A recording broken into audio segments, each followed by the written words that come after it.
Yo guys, what is up? Max on a Borderlands 4 video, and today we're deep diving into enhancements. Now, enhancements are a new piece of equipment that is going to kind of define or partly define your build and your playstyle. They are most similarly related to artifacts, as in like artifacts that you could get in Borderlands 3 or Wonderlands or Borderlands 2. However, the big new thing on artifacts is they are going to have license part bonuses.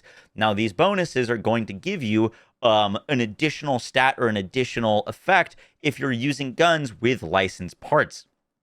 Now, there's a ton of these, and in this video, I kind of want to break down enhancements, but I've also gotten a list of basically all of the enhancements that we've seen in all of the footage so far, so we can see what the different effects are and kind of get an idea on how these are going to work, not only at the very basic level, but we've also gotten some footage of how these look at like a legendary gear level, and so I hope you guys enjoy the breakdown, and let's get right into it. So let's start by breaking down this legendary enhancement. This is the exploding boom puppy. Exploding is the prefix, boom puppy is the suffix.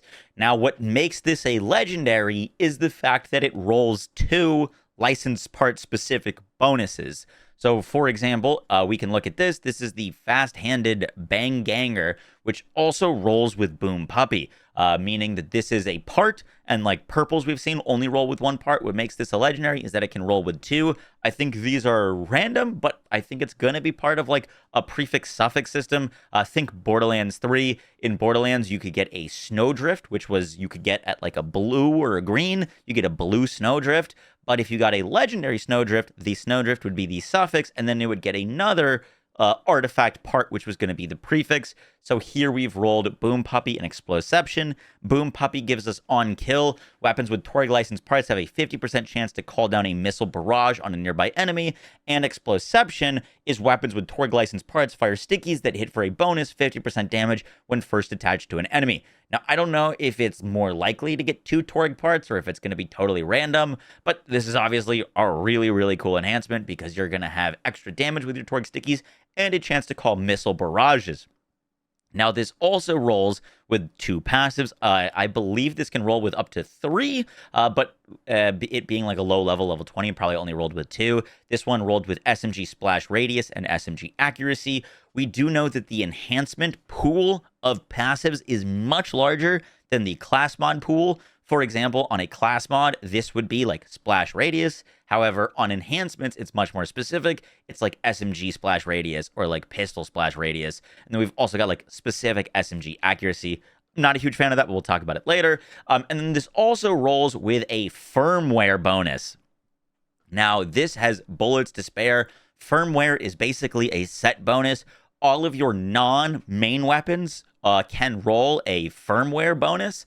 This is bullets to spare. I'm imagining this like has a chance to like not consume ammo or something like that. We don't actually know what any of these set bonuses are. However, in my conversations with the devs, we do know that you get a bonus for every rank of this. So you have 5 gear slots that can have one of these on.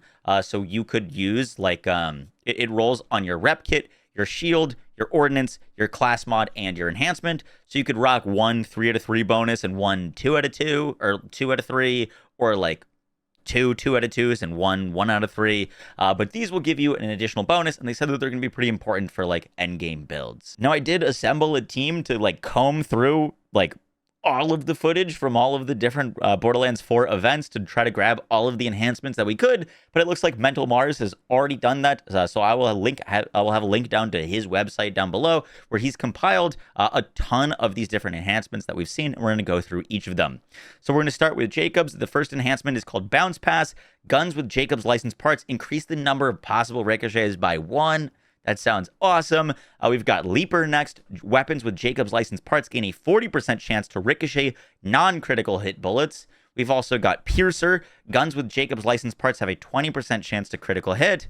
And we've got Sequencer. Guns with Jacobs licensed parts grant consecutive critical hits a stacking plus 5% bonus damage for a maximum of 8 stacks. Now, the way that these are going to work is we saw from the Boom Puppy, or the Exploding Boom Puppy, that you can roll 2 of the same, so you can get like 2 of these Jacobs parts, but I believe you're also going to be able to get like a Malawon and a Jacobs enhancement, I think it's going to work very similar to how Borderlands 3 has, like, you pick a random prefix and a random suffix, and you'll probably be able to, like, dedicated farm just the suffixes or, like, just the prefixes. For Maliwan, we've got Transfuser. On kill, weapons with Maliwan licensed parts spread their active status effect to up to 3 nearby targets. Mixologist, guns with Maliwan licensed parts deal 10% bonus damage from the inactive mode's element. Primed Potency, guns with Maliwan license parts have a 100% status effect chance on the first bullet after reload. And Synthesizer, guns with Maliwan license parts have 25% increased status effect damage. For the Order, we've got Ammo Generator, weapons with Order license parts slowly refill from reserve ammo while held. Free Charger, weapons with Order license parts at max charge have a 30% chance to make the next shot charge time and ammo cost 0. That's very nice. Muzzle Brake, weapons with Order licensed parts gain 50% accuracy and 50% burst fire speed when firing from maximum charge.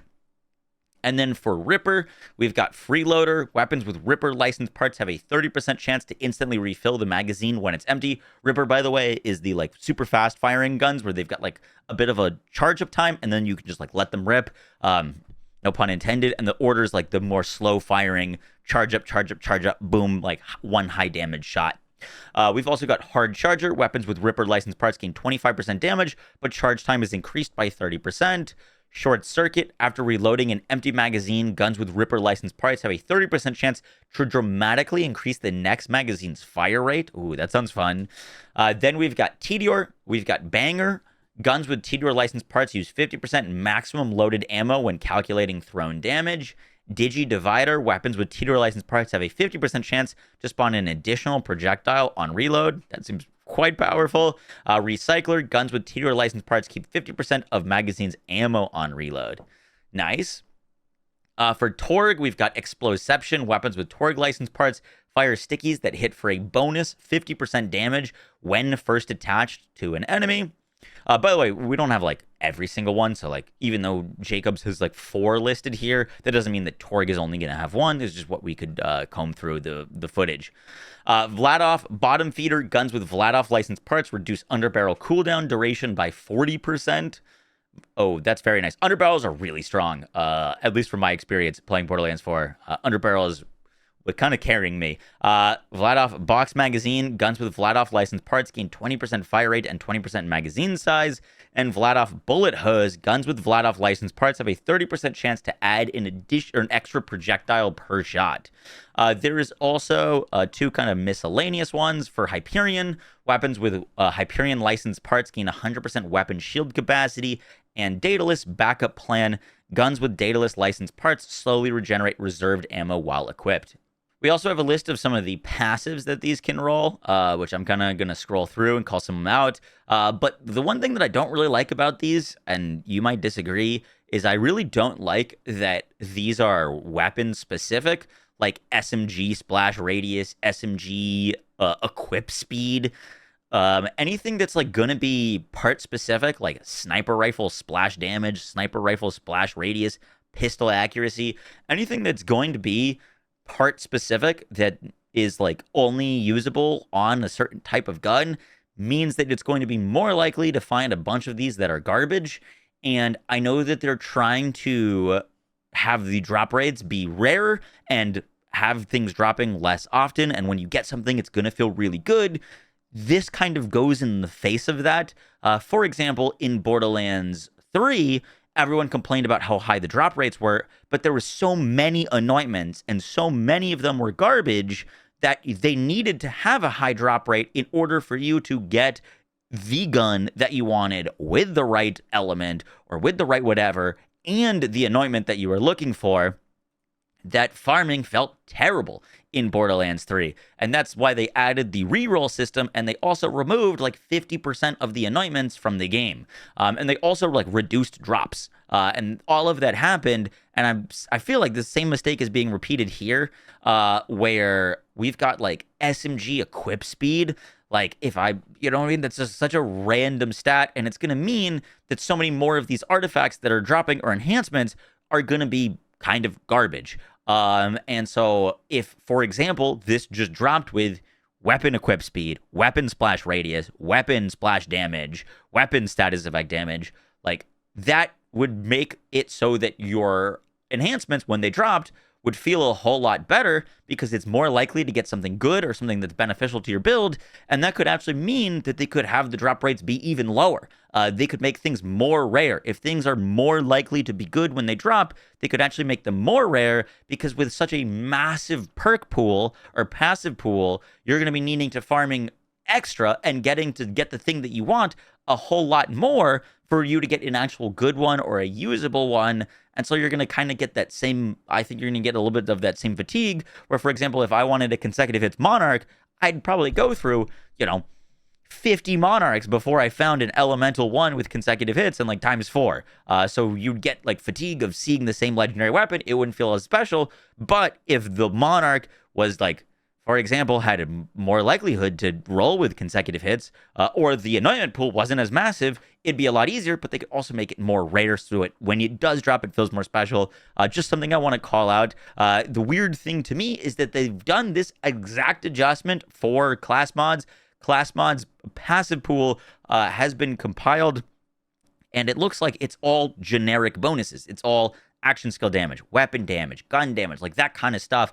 Action skill damage where it's not uber specific, and so when you get a class mod, it's more likely to be helpful versus the enhancements. There's so many random things like, why do I need pistol ADS proficiency? That's just it's bloating the pool, and it's gonna make farming, I think, personally feel worse. So I just wanted to call that out. Just my opinion. I know there's a lot of people that disagree on that though. Guys, that's gonna do it for our deep dive into enhancements. I hope you enjoyed. I will catch y'all in the next one. Take care, guys. Peace.